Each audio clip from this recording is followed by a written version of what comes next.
What if everything you thought you knew about the dawn of human civilization was a meticulously crafted illusion, a narrative carefully woven through millennia to obscure a truth far more astonishing, far more profound than any history book dares to chronicle? For centuries, we've passed ancient texts, marveled at monumental ruins, and dissected primordial myths, accepting them largely as the products of nascent human spirituality, primitive scientific inquiry, or elaborate storytelling, designed to explain an inexplicable world. But what if those very scriptures, those revered tablets of clay and stone, were not merely poetic verses or allegorical tales, but something else entirely? A sophisticated blueprint, a technical manual, a detailed logbook left behind by beings whose understanding of the cosmos far surpassed anything we've achieved even today. This isn't a flight of fancy, it's a journey into the heart of a mystery that challenges the very foundations of our existence, forcing us to confront the possibility that the beings ancient civilizations called gods were in fact something else entirely. Visitors, engineers, perhaps even our creators who descended from the stars. The narrative we're about to explore centers on the Anunnaki, a name that echoes from the cradle of civilization, Mesopotamia, particularly within the ancient Sumerian, Akkadian, Assyrian, and Babylonian texts. For mainstream academia, these are deities, part of a rich pantheon of gods and goddesses who governed the heavens and the earth, responsible for everything from agricultural bounty to cataclysmic floods. They are figures of worship, symbols of natural forces, and personifications of human ideals. Yet a growing body of researchers, linguists, and even some scientists are beginning to look beyond the veil of divinity, scrutinizing these ancient accounts with a fresh perspective, asking uncomfortable questions that challenge dogma and open doors to previously unthinkable explanations. What if the descriptions of these gods arriving on Earth, their flying chariots, their grand palaces, and their capacity to manipulate matter and life itself were not metaphors, but literal historical records? What if the narratives of creation, often seen as quaint origin myths, were instead precise accounts of genetic engineering, resource extraction, and the establishment of a planetary outpost? The initial spark of this radical reinterpretation often ignites from a seemingly innocuous detail: the startlingly advanced knowledge displayed by these early cultures. How did the Sumerians, without telescopes, chart complex astronomical cycles? How did they possess a sophisticated understanding of metallurgy, urban planning, and intricate legal systems thousands of years before their time, seemingly emerging from nowhere? The standard explanation posits a gradual evolution of knowledge, an incremental accumulation of discoveries.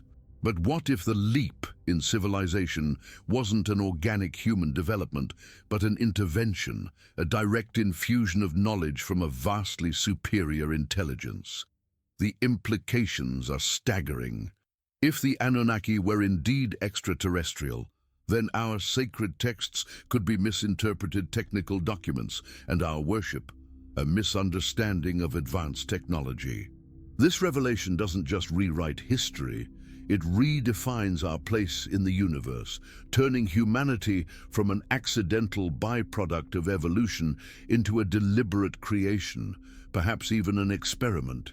Consider the Sumerian king list, an ancient manuscript that enumerates kings of Sumer, often claiming impossibly long reigns, some for tens of thousands of years, and stating that kingship descended from heaven.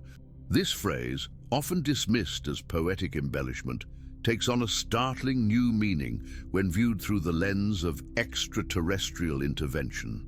It suggests not a divine right to rule in a spiritual sense, but perhaps a lineage, a direct transfer of authority or even genetic material from beings who descended. The texts speak of the Anunnaki arriving on Earth, specifically for gold, a critical element in various advanced technologies, not just for adornment. They describe creating humanity as a primitive worker to mine this precious resource.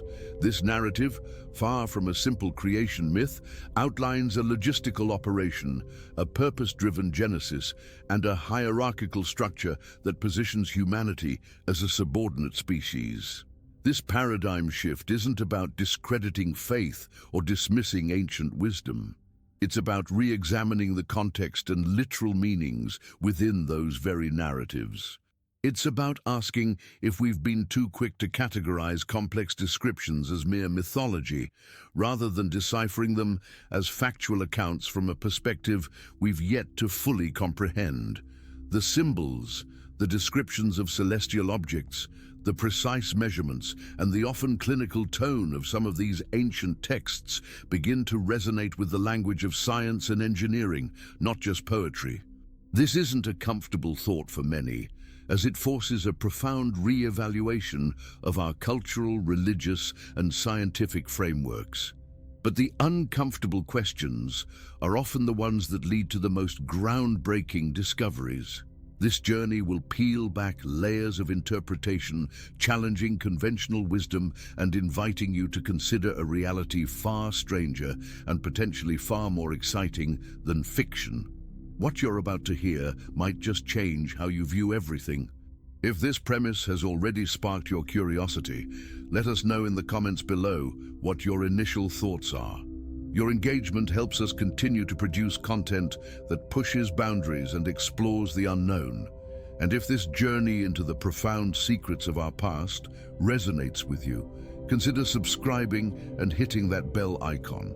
The insights we're about to uncover together are only going to get deeper, promising revelations that truly challenge the known world.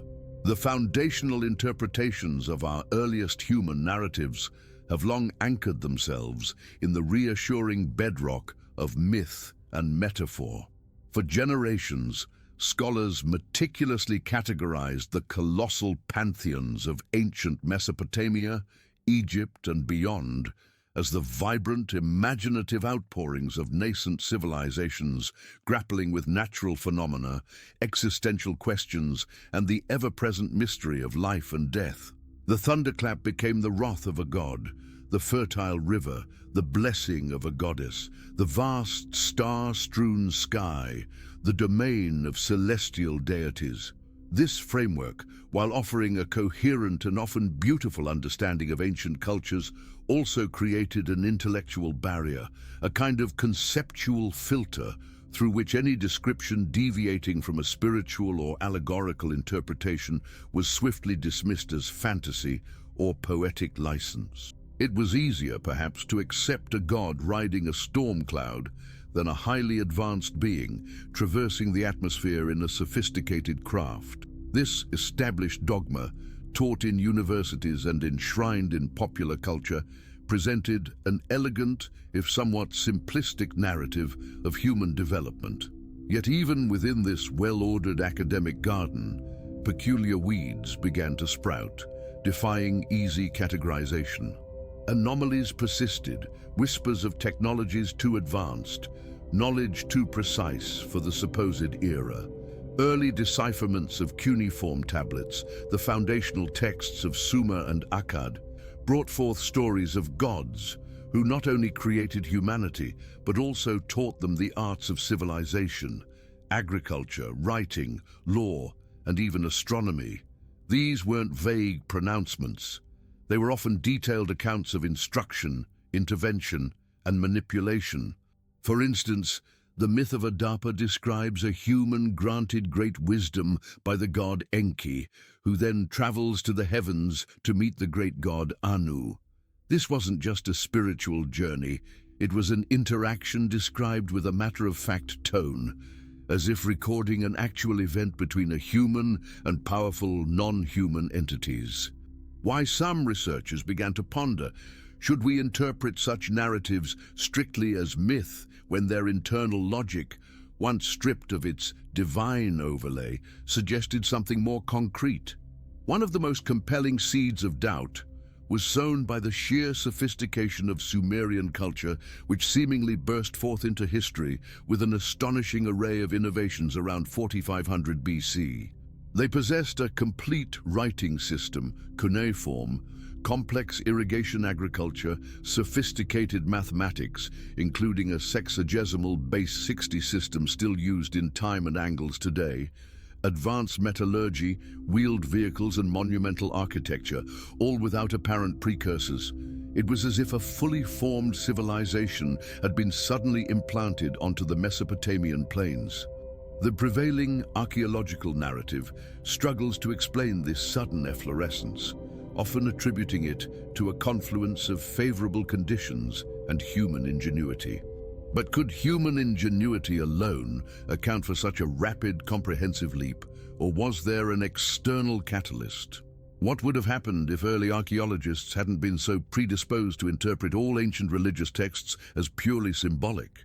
The work of figures like Zechariah Sitchin, though often controversial and dismissed by mainstream archaeology, became a focal point for those seeking alternative explanations. Sitchin, a scholar of ancient Semitic languages, proposed a radical rereading of these texts, particularly the Sumerian accounts. He argued that the gods described in cuneiform were not supernatural beings, but flesh and blood extraterrestrials, the Anunnaki, who came to Earth from a hypothesized planet in our solar system, Nibiru. His meticulous translations, presented not as theological interpretations but as historical documents, highlighted descriptions of these beings arriving in skyboats, wielding fire-spewing weapons, and possessing shining metals. He pointed to passages detailing the Anunnaki's physical appearance, their hierarchical social structure, and their specific objective, the procurement of gold to repair the atmosphere of their home planet. Sitchin's hypothesis began to reframe the entire narrative. If the ET theory held water, then the stories of creation, the Epic of Gilgamesh, the Enuma Elish, all foundational texts, could be seen as historical chronicles, albeit from a perspective alien to our own. The gods, who walked the earth and spoke to humans, were now advanced astronauts and scientists. The Garden of Eden, rather than a mythical paradise, might have been a laboratory or an early agricultural outpost. This conceptual leap was, for many, too immense to contemplate, challenging deeply ingrained religious beliefs and scientific orthodoxies alike. Yet, for others, it offered a compellingly coherent explanation for the seemingly unexplainable, connecting disparate ancient narratives and archaeological oddities into a single grand, albeit unsettling tapestry. Consider the human reaction to advanced technology today. Imagine a remote Amazonian tribe encountering a modern jetliner. Their descriptions would undoubtedly be filled with awe, perhaps attributing divine power to the metallic bird and its occupants. Now, project that scenario back thousands of years to a humanity barely emerging from the Stone Age, suddenly confronted by beings with spacecraft, advanced tools, and the power to manipulate life itself. Their attempts to describe these experiences, using the limited vocabulary and conceptual framework of their time, would inevitably be steeped in reverence and wonder, elevating these visitors to the status of gods. This perspective doesn't diminish the spiritual significance of ancient texts for believers. Rather, it offers an alternative lens through which to understand their historical genesis, suggesting that perhaps the divine was merely the technological, viewed through eyes unequipped to comprehend it. What do you think about this shift in perspective? Have you ever pondered this yourself? Drop a thought below and let us know your take. Building on these early reinterpretations, Zechariah Sitchin's exhaustive work, often met with both fervent enthusiasm and fierce academic skepticism, became the cornerstone of the Anunnaki as extraterrestrials hypothesis. Sitchin, a polyglot with a profound knowledge of ancient Hebrew and other Semitic languages, spent decades poring over original Sumerian cuneiform tablets, meticulously translating and analyzing texts that many mainstream scholars had relegated to the realm of simple myth or religious allegory. What he claimed to find was not just poetic storytelling, but detailed, almost technical accounts of beings from another planet, whom the Sumerians called the Anunnaki, those who from heaven to earth came. His seminal series of books, particularly The 12th Planet, unveiled a narrative that, if true, would necessitate a complete overhaul of human history, anthropology, and even theology. Sitchin's core argument revolved around his unique interpretation of the Sumerian creation epic, the Enuma Elish, and other related texts.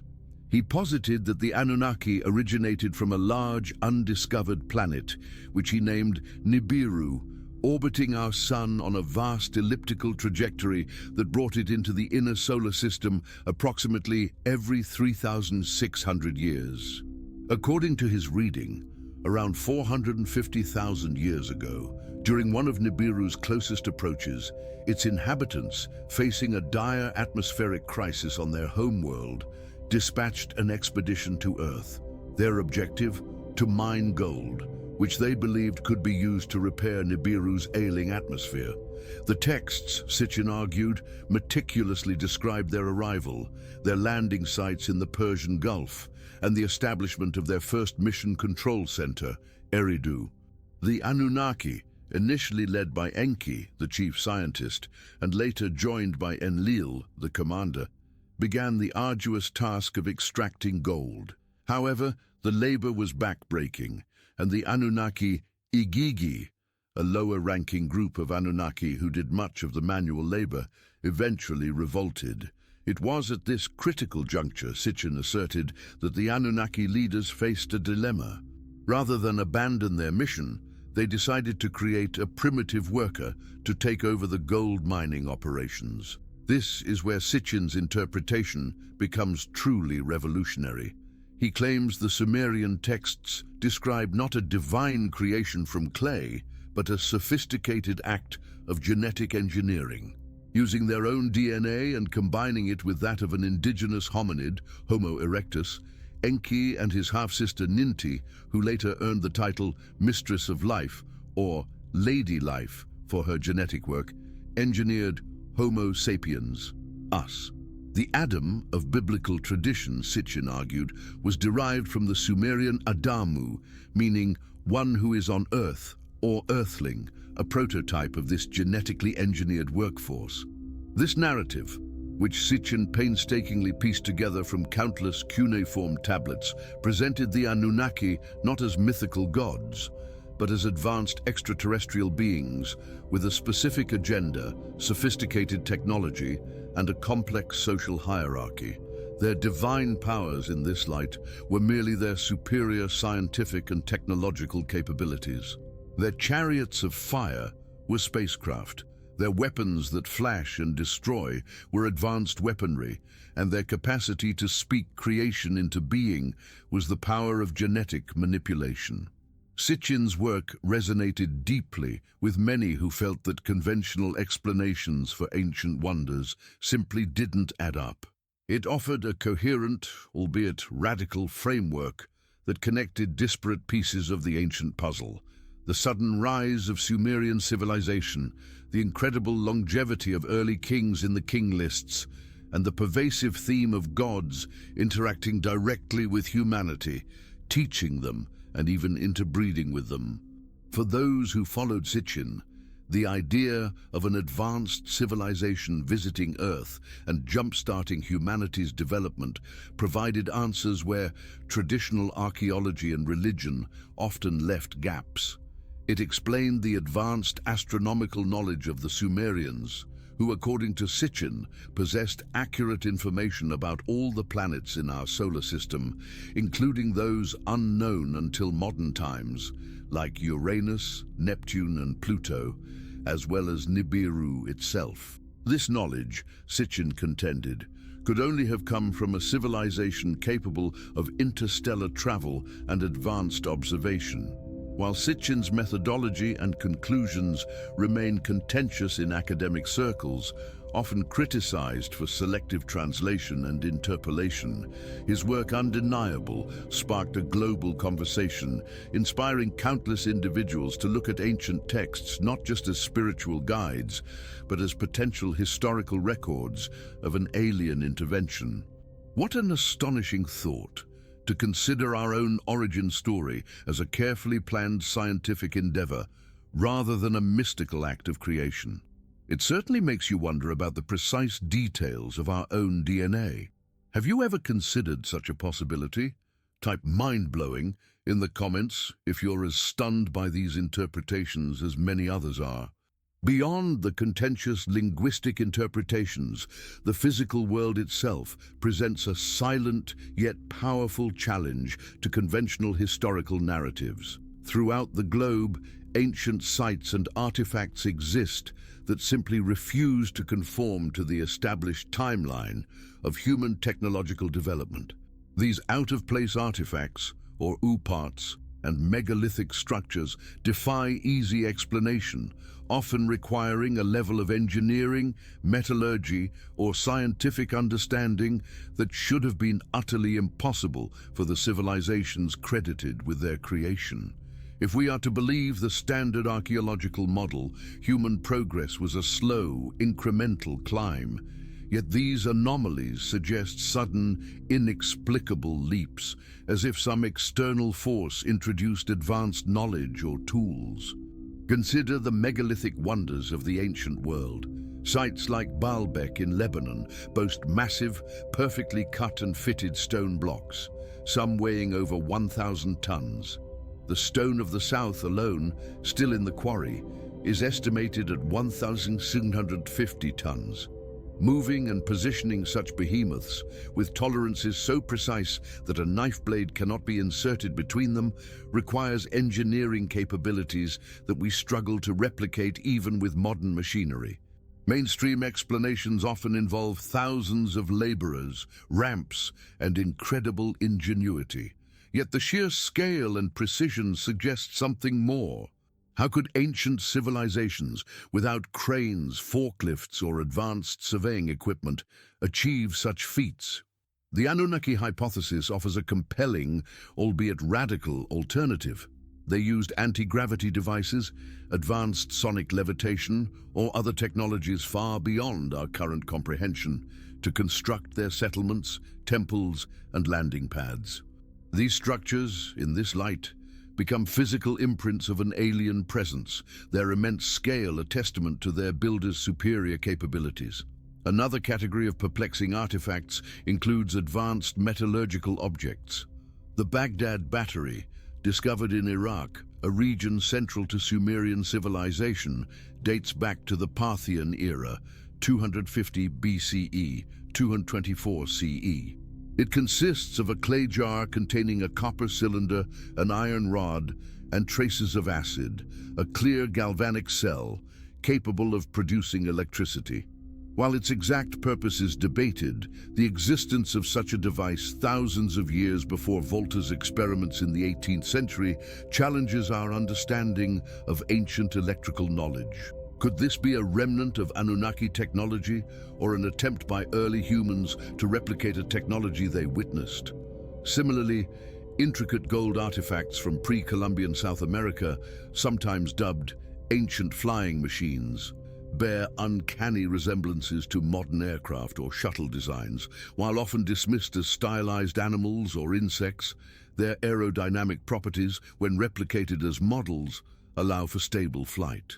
Were these purely artistic expressions, or were they inspired by actual flying machines witnessed by their creators, perhaps the sky chariots described in ancient texts?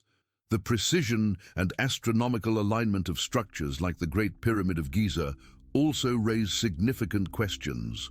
Built with millions of precisely cut and placed stones, the pyramid aligns almost perfectly with true north and exhibits sophisticated astronomical and geodetic measurements.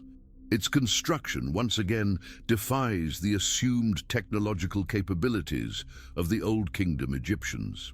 While brilliant, The sheer scale, accuracy, and implied knowledge of the Earth's dimensions and celestial mechanics suggest an external influence. If the Anunnaki were indeed engineers and astronomers, establishing outposts and mining operations, it stands to reason they would leave behind structures that reflect their advanced knowledge and tools. These out-of-place wonders, then, become not just architectural marvels, but potential evidence, a physical challenge to the narrative that humanity climbed the ladder of civilization entirely on its own. Such anomalies invite us to reconsider our definition of primitive. What if our ancestors were not as primitive as we assume, but rather were taught by or interacted with beings whose technology we are only now beginning to catch up to? The discovery of what appears to be a 2-billion-year-old nuclear reactor in Oklo, Gabon, further blurs the lines of accepted history. While commonly explained as a natural phenomenon, the sophistication required for a natural chain reaction of that magnitude, sustaining itself for hundreds of thousands of years, is extraordinary. Could it be a natural reactor that was perhaps utilized or even influenced by advanced visitors? The sheer number of these unexplainable phenomena scattered across continents and millennia starts to form a pattern that points away from gradual human discovery and towards a more radical possibility of external intervention. The next time you see a picture of Stonehenge or the Nazca Lines, ask yourself, what if the story we've been told is only part of the truth? What if the real history is far more captivating and far more unsettling than any textbook lets on? Comment below if you've also thought about the true origins of these ancient marvels. The very languages of ancient Mesopotamia, painstakingly deciphered character by character, hold within their intricate cuneiform symbols a lexicon that, when viewed through a different lens, begins to reveal startling implications. For centuries, linguists and theologians have translated words like Dingir, Sumerian for God, and Ilu, Akkadian for God, as purely divine entities, attributing to them supernatural powers and spiritual significance.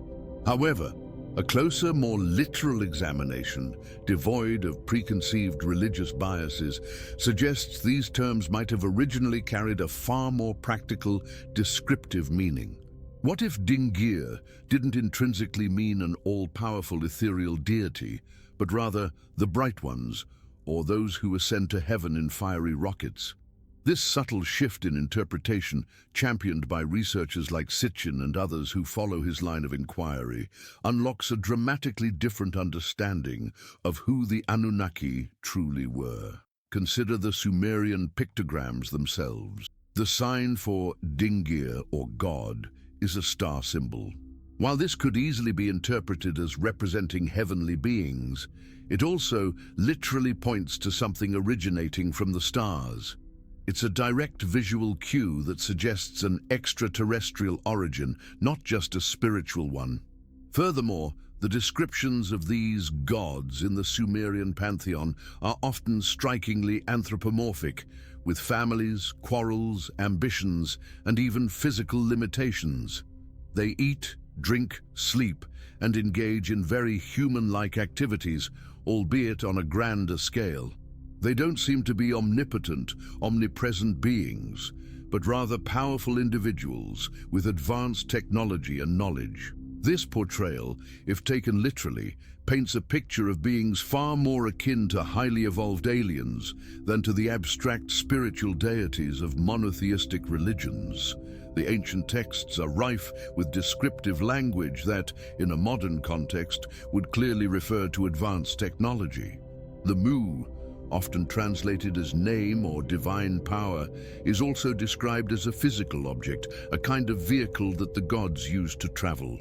In the Epic of Gilgamesh, the hero dreams of a star falling from the heavens, which he describes as an object heavy as the sky, an axe, and a meteorite that the people adore. This Mu, or Shem in Akkadian, has been interpreted by some as a rocket or a flying craft. The famous chariots of fire of Elijah in the Bible, or the Vimanas of ancient Indian texts, all echo this theme of flying vehicles used by powerful beings. Could these be cross-cultural memories or descriptions of the same technological phenomena witnessed by different civilizations? The Sumerian tablets also describe complex heavenly barges and skyboats used by the Anunnaki for travel between Earth and Nibiru, or for navigating Earth's atmosphere. These aren't just mythical vessels. They are described with details that evoke metallic construction, fiery propulsion, and controlled flight. The texts even mention specific landing zones, launch pads, and celestial airports, further solidifying the idea of an organized technological operation rather than mere divine manifestations. The city of Sippar, for instance, was known as the city of the sun god Shamash, who was said to travel daily in his sky boat. Mursichian argued that Shamash was an Anunnaki astronaut responsible for spaceport operations. Moreover, the terms used to describe the Anunnaki's powers are equally telling. Their ability to cause destruction, to make the mountains tremble or melt stones, can be reinterpreted as the use of powerful weapons or energy tools, not magical incantations. Their capacity to create and manipulate life, as detailed in the accounts of human creation, points directly to genetic engineering and biological science rather than divine fiat. When the texts speak of Enki fashioning man from clay, what if clay was a metaphor for genetic material, the raw biological components manipulated in a laboratory-like setting? The breath of life could be the spark of consciousness or the activation of specific genetic sequences. This re-evaluation of ancient languages is not without its challenges. Critics argue that such interpretations are anachronistic, imposing modern scientific and technological concepts onto ancient minds that would have had no such framework.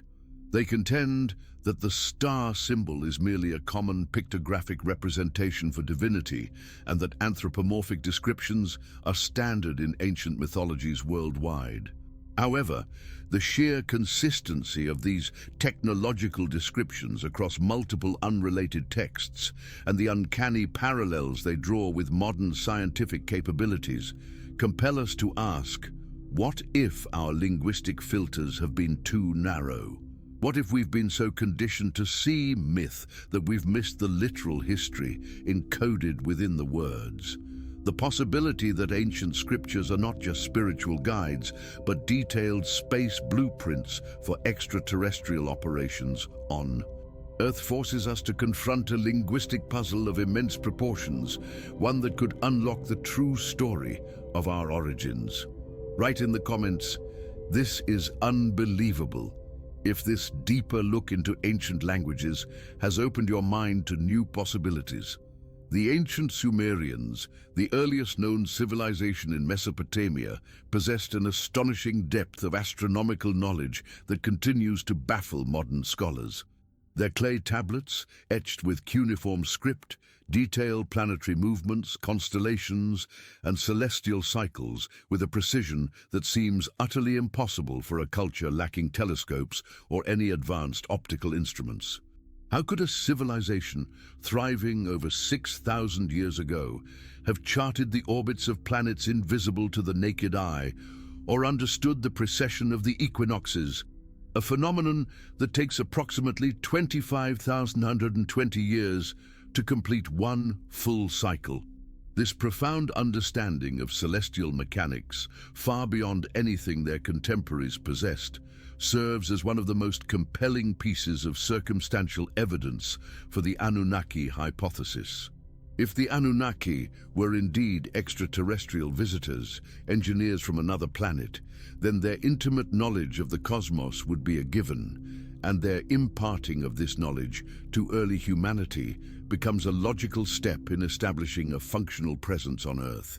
Sumerian cosmology, as translated by scholars like Zecharia Sitchin, describes a solar system with 12 members, including the Sun, the Moon, considered a celestial body of importance, and 10 planets, This includes not only the visible planets, Mercury, Venus, Mars, Jupiter and Saturn, but also Uranus, Neptune and Pluto, which were only discovered by modern astronomy in 1781, 1846 and 1930, respectively. Moreover, they included their hypothesized planet Nibiru, often depicted as a winged disk, which they claimed orbited beyond Pluto. This is not just a passing mention. The Sumerians described the colors, sizes, and relative positions of these distant planets with remarkable accuracy, often centuries or millennia before their modern discovery. Where did this knowledge come from? Mainstream astronomy struggles to provide a satisfactory answer, often attributing it to sophisticated observation methods that remain undiscovered or simply dismissing these claims as misinterpretations of ancient texts. Beyond identifying distant planets, the Sumerians demonstrated an intricate understanding of celestial mechanics. Their astronomical models were used to develop highly accurate calendars, predict eclipses, and track the solstices and equinoxes, which were crucial for their agricultural cycles. The precision of their calendar systems, which influenced later civilizations, underscores a sophisticated grasp of the Earth's orbital dynamics and its relationship to other celestial bodies. For the Anunnaki theorists, this wasn't mere observation, it was inherited knowledge, directly provided by beings who routinely traversed the solar system. The gods, who knew too much, were simply reflecting their own advanced scientific background. Consider the Sumerian descriptions of the Tablet of Destinies, often interpreted as a metaphorical representation of divine control over fate. However, in the context of advanced celestial navigation, this tablet could be seen as a sophisticated navigational chart or a star map detailing trajectories and orbital mechanics, a blueprint for space travel. The Anunnaki, arriving from Nibiru, would have needed incredibly precise astronomical data to navigate their journey to Earth, and it stands to reason they would pass on elements of this knowledge to their human proxies, especially if those humans were to assist in operations that required temporal or spatial coordination. This could explain why early human civilizations, particularly in Mesopotamia, were so obsessed with the movements of the stars and planets. It wasn't just idle curiosity, but a practical application of crucial information. The very concept of a 12th planet Nibiru remains highly controversial. While Sitchin's specific interpretations of its existence are not accepted by mainstream astronomy, the idea of an undiscovered planet in the outer solar system has gained traction in recent years with the Planet 9 hypothesis, proposed by modern astrophysicists to explain gravitational anomalies in the Kuiper Belt. This eerie parallel between ancient Sumerian cosmology and modern scientific speculation adds another layer of intrigue to the Anunnaki narrative. Could the Sumerians have been privy to a truth that modern science is only now beginning to catch up to? This deep astronomical knowledge, seemingly appearing ex nihilo in ancient Sumer, serves as a powerful testament to the Anunnaki hypothesis. It suggests that the gods were not merely spiritual entities, but advanced celestial navigators and scientists who brought their understanding of the cosmos with them. Their divine omnipotence was simply their superior knowledge of the universe and its workings. The idea that this profound wisdom was intentionally imparted to early humanity, perhaps to facilitate the Anunnaki's operations on Earth, is a game-changer for understanding the origins of civilization.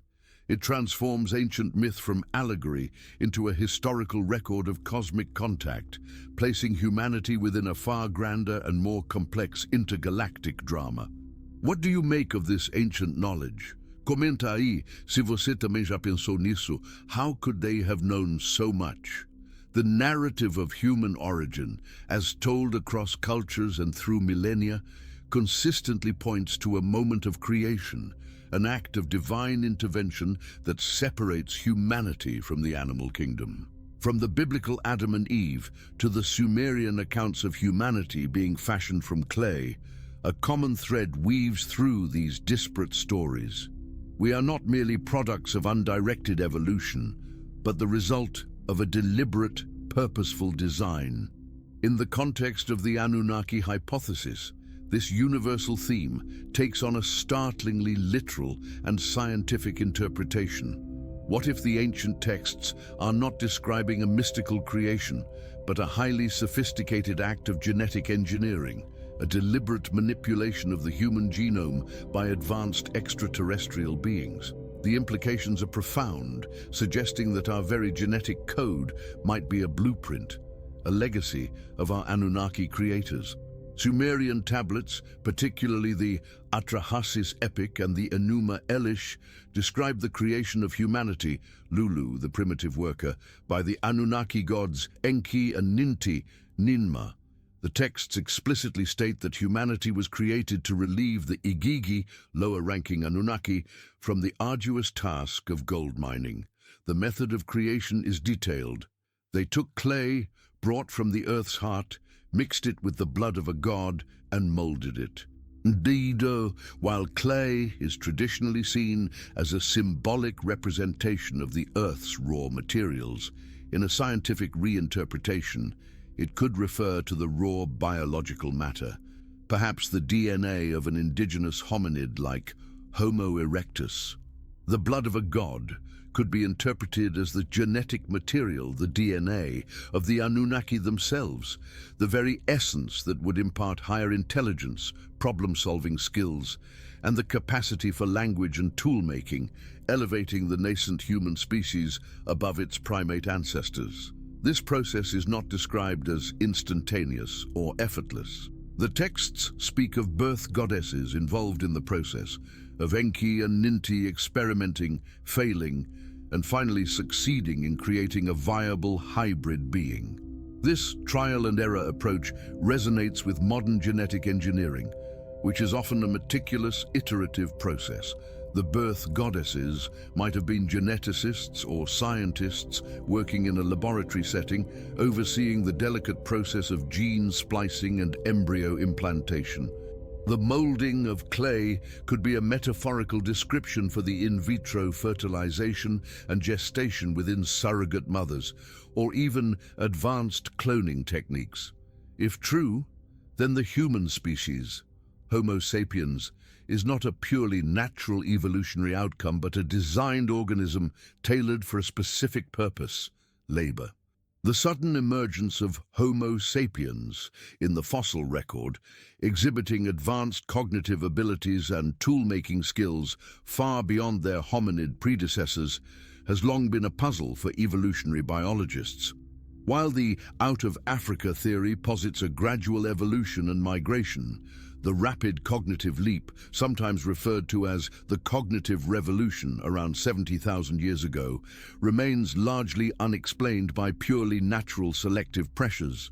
Could this revolution have been the activation of dormant Anunnaki genes, or a further refinement of the initial genetic template? The Anunnaki hypothesis offers a direct answer. Our enhanced intelligence and capabilities were deliberately engineered. Furthermore, the Anunnaki texts describe the gods instructing early humans in various aspects of civilization, from agriculture to writing, and even the construction of cities. This isn't just paternalistic guidance. It's the training of a workforce, the education of a created species to perform its assigned tasks more efficiently. The Garden of Eden narrative, with its emphasis on knowledge and a tree of life, could be seen as an Anunnaki laboratory or educational facility where the Adamu were brought up and trained. The forbidden fruit, the knowledge of good and evil, could be the forbidden knowledge of their own genetic origins, or an understanding of their true place in the Anunnaki hierarchy. The implications of an engineered origin for humanity are immense. It challenges the fundamental tenets of evolution, suggesting an intelligent designer, albeit an alien one, rather than a divine one. It redefines our relationship to the cosmos, presenting us not as accidental inhabitants, but as the deliberate product of extraterrestrial intervention. It raises questions about our ultimate purpose, our inherent capabilities, and whether our creators might one day return to check on their experiment. This perspective doesn't merely rewrite our past, it fundamentally reorients our future, forcing us to confront the possibility that the divine spark within us is, in fact, an alien genetic legacy. What would it mean for humanity to discover our DNA holds the genetic signature of an extraterrestrial civilization? How would that change our sense of identity, our place in the universe, or our understanding of who we truly are?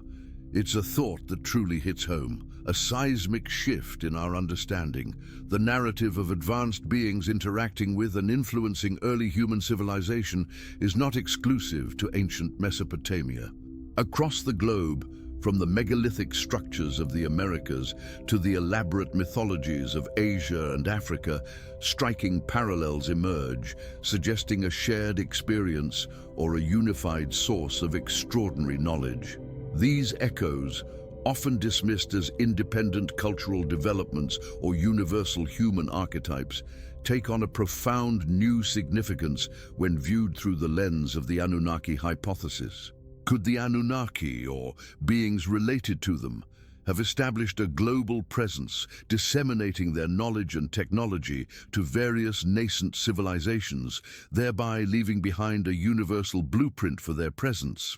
This intercontinental resonance points towards a coordinated rather than isolated intervention, painting a picture of a truly global space blueprint for humanity's development.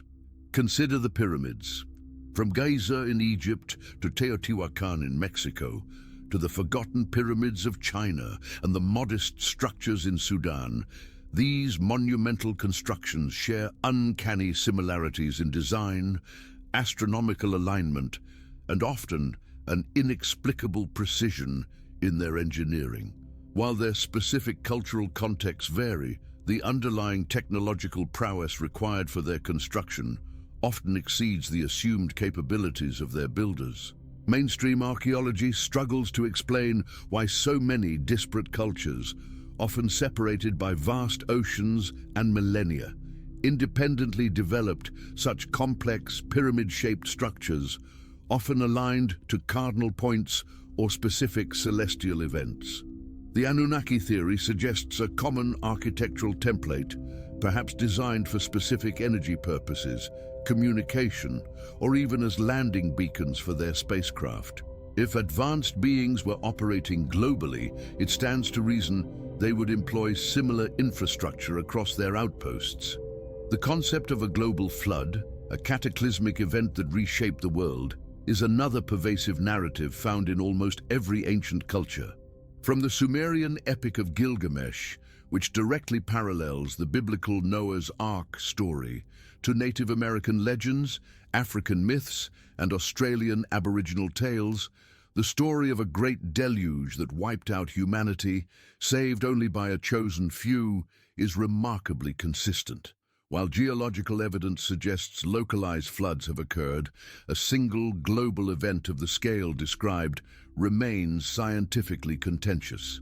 However, if the Anunnaki were indeed present and experienced such a cataclysmic event, perhaps a pole shift, a comet impact, or a rapid ice melt, then their recording of it and warning to certain human factions would explain the universal dissemination of this narrative.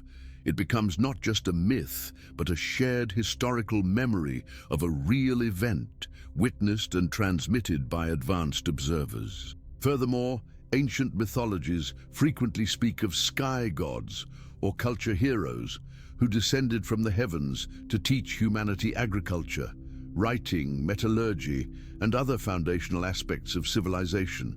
Quetzalcoatl in Mesoamerica, Viracocha in the Andes, Osiris in Egypt, and even figures in Chinese and Indian mythology all fit this archetype of benevolent, powerful beings who brought light and knowledge to primitive humans.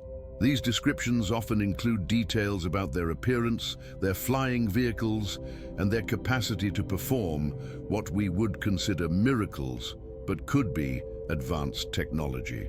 For Anunnaki theorists, these are not separate deities, but manifestations or different names for the same core group of extraterrestrial instructors or their representatives who were engaged in a global mission to uplift and organize human societies. The idea of a unified knowledge extending across continents is further supported by recurring symbols and cosmological concepts.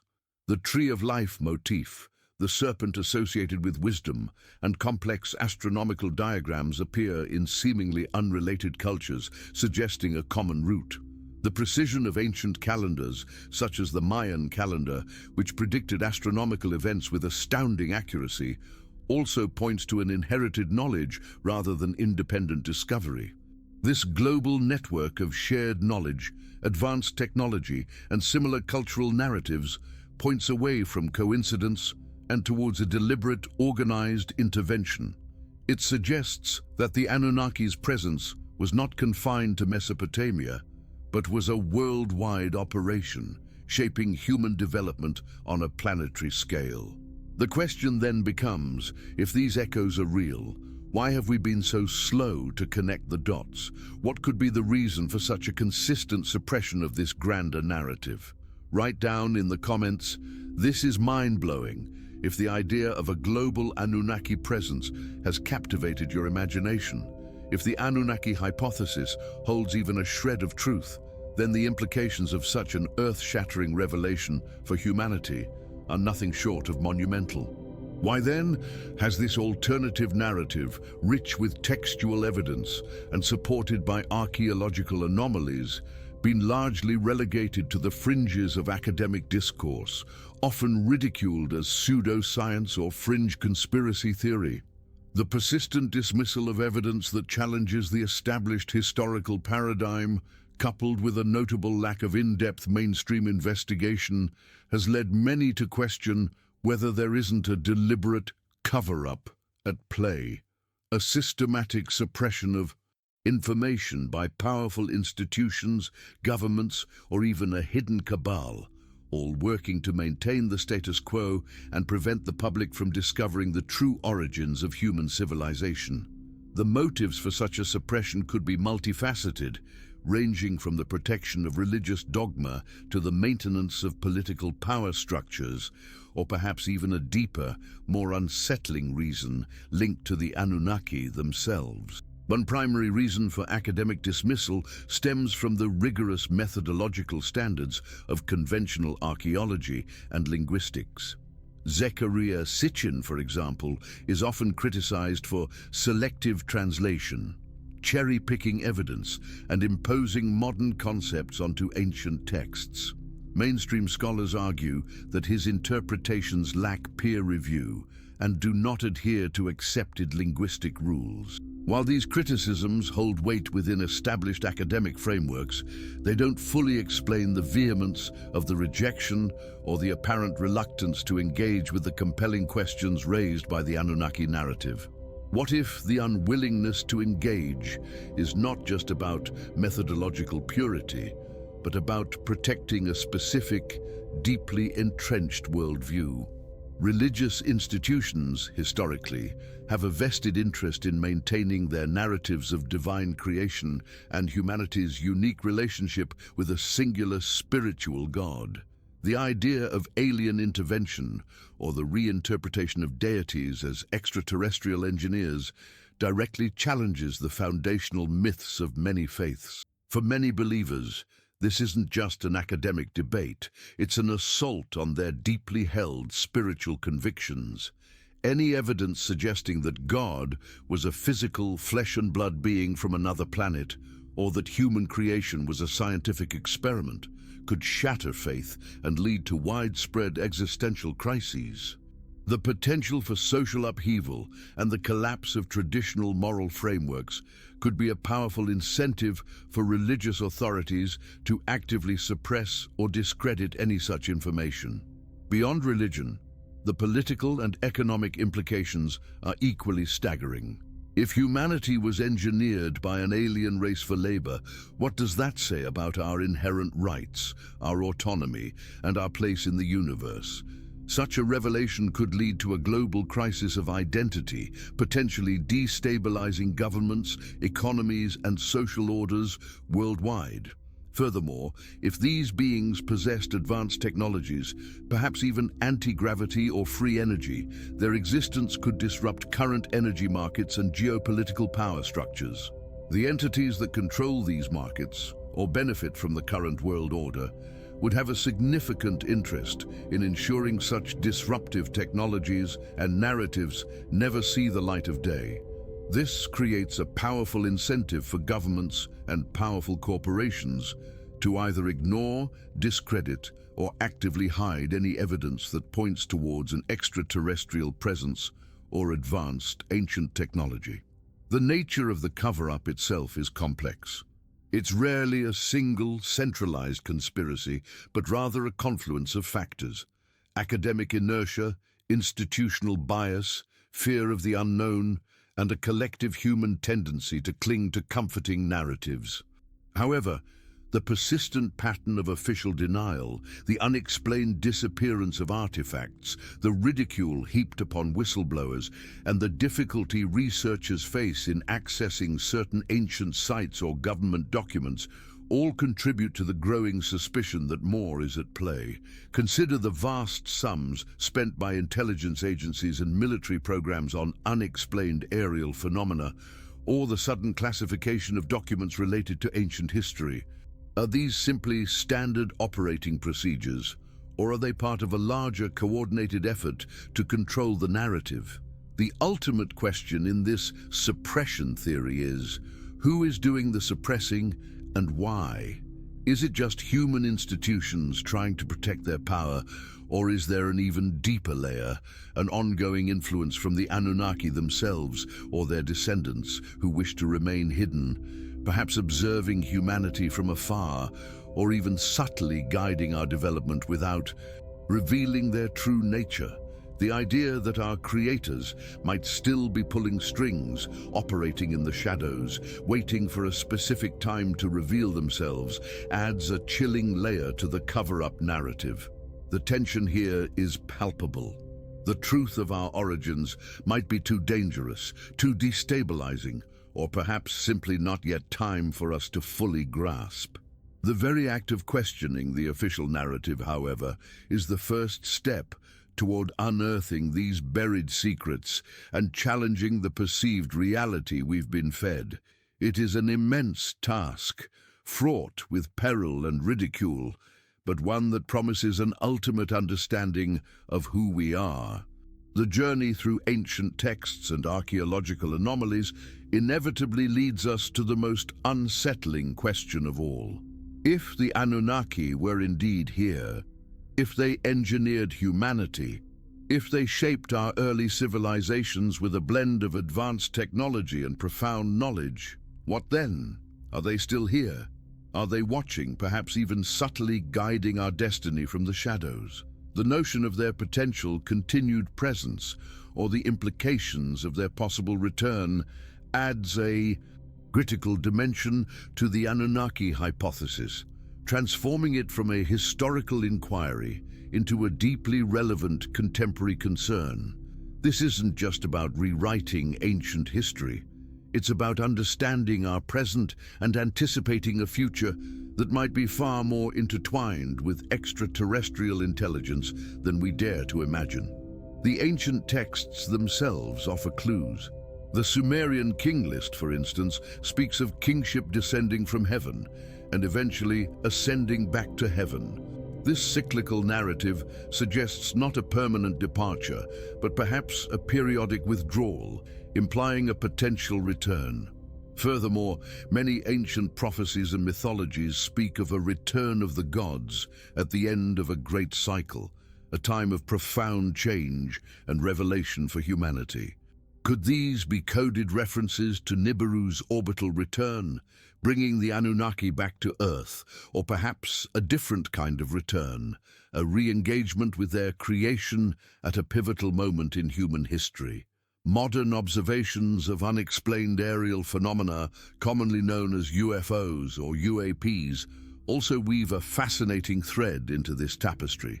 While mainstream science struggles to explain these sightings, often attributing them to misidentification, natural phenomena, or military craft, a persistent subset of these incidents remains stubbornly unexplained.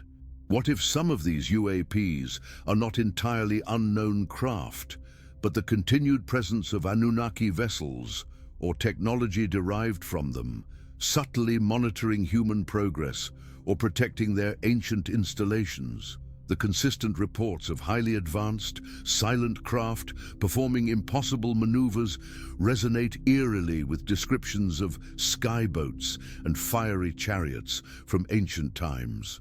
The rapid acceleration of human technological and scientific progress in the last century, often referred to as a technological singularity, also raises questions. While human ingenuity is undeniable, the pace of innovation, particularly in areas like genetics, artificial intelligence, and space travel, seems to be progressing at an exponential rate that some argue is too fast for purely organic development. Could there be subtle influences at play, a carefully orchestrated drip feed of information or inspiration, perhaps from remnants of Anunnaki technology or from active hidden observers? Some theorists suggest that certain breakthroughs in physics or engineering might have been seeded by an external intelligence, guiding humanity along a specific developmental path. Consider the ethical implications if the Anunnaki were to return. If they are indeed our creators, what moral or ethical obligations do we owe them? Do they have a right to reclaim what they created or to guide our future development? And what would their return mean for our global religions, our political systems, and our understanding of human freedom and autonomy? These questions, once confined to the realm of science fiction, become critically important if the Anunnaki hypothesis proves true.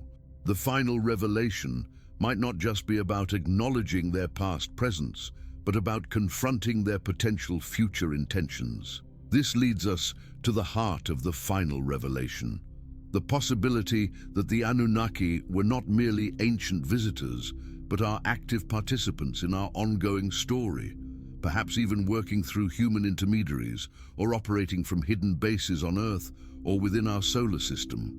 The final revelation could be the moment their long-term plan comes to fruition, or when humanity finally matures enough to comprehend their true nature and purpose.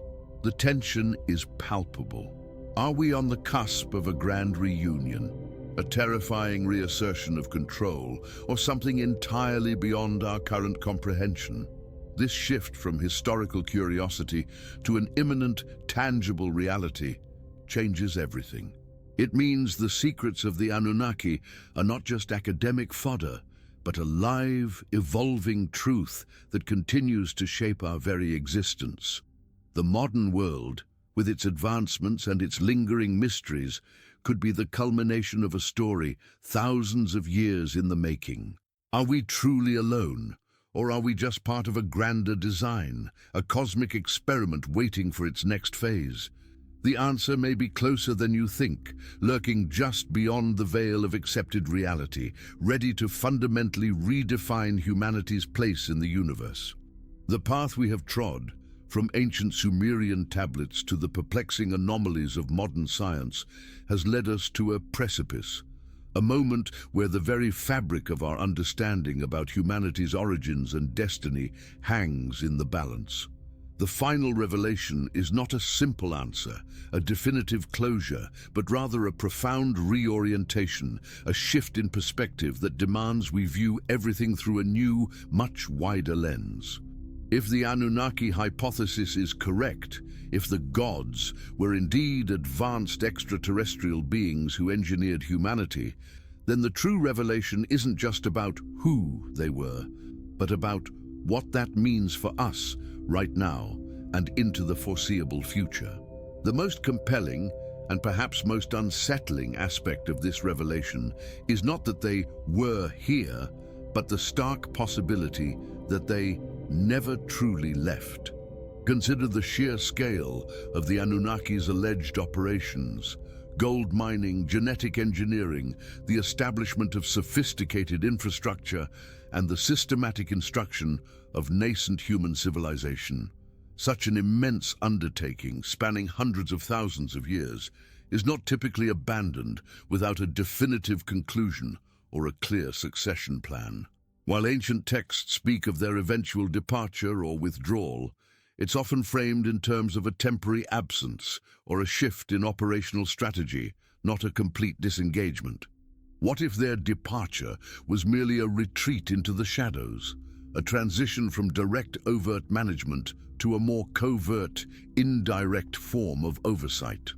This suggests a continuous, albeit hidden, influence on human affairs, making us not just a historical artifact of alien intervention, but a living, evolving project under subtle, ongoing observation. The final revelation, then, is this: the blueprints for human civilization, for our very genetic makeup, were indeed delivered by the Anunnaki, and those blueprints included not only our initial programming, but also a trajectory, a path toward an ultimate purpose or culmination. This revelation isn't a final word, but an urgent call to awareness. It compels us to re-examine not just our ancient past, but our contemporary world. Are the rapid advancements in genetic engineering, artificial intelligence, and space exploration purely human endeavors? Or are they, in some subtle way, aligned with the original Anunnaki space blueprint for humanity? Is our drive to explore the cosmos merely innate curiosity, or an echo of an implanted directive, a longing to return to the stars from which our creators came? This final perspective posits that humanity stands at a critical juncture, perhaps on the verge of fulfilling a predetermined role or reaching a developmental milestone that our Anunnaki creators always intended.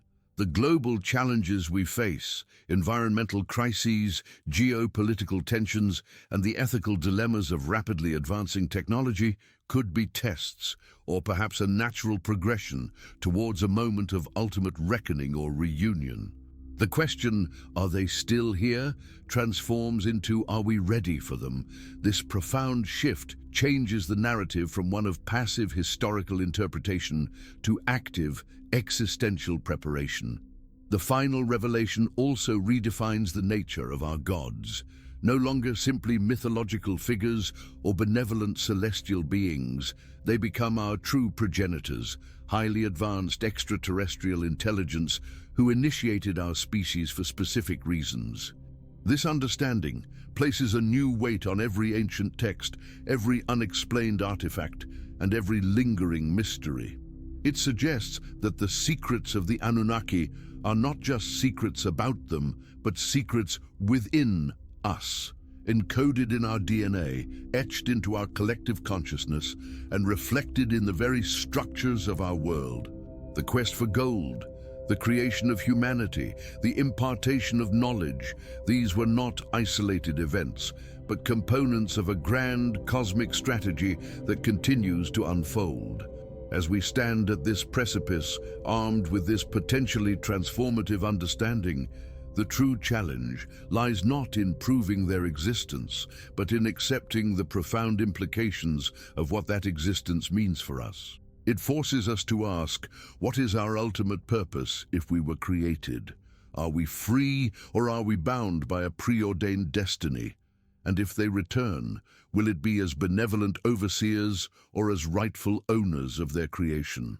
These questions linger, echoing through the corridors of time, inviting each of us to look beyond the accepted narratives and to ponder a reality far grander, far more complex, and potentially far more awe-inspiring than we have ever dared to imagine. The truth, as always, is out there, and perhaps more importantly, it is within us. If you made it to the end of this journey, type "made it to the end" in the comments. Your persistence shows a true thirst for knowledge, and that's what this channel is all about. Don't let this be the end of your exploration. Subscribe to our channel for more mind-bending stories that challenge the known world, and give this video a like to support the work that goes into unraveling these ancient mysteries. And now, for the next piece of the puzzle. Click on the video appearing on your screen. It delves even deeper into the celestial connections of the Anunnaki, offering further insights that might just change everything you thought you knew. The journey into the profound secrets of our past is far from over.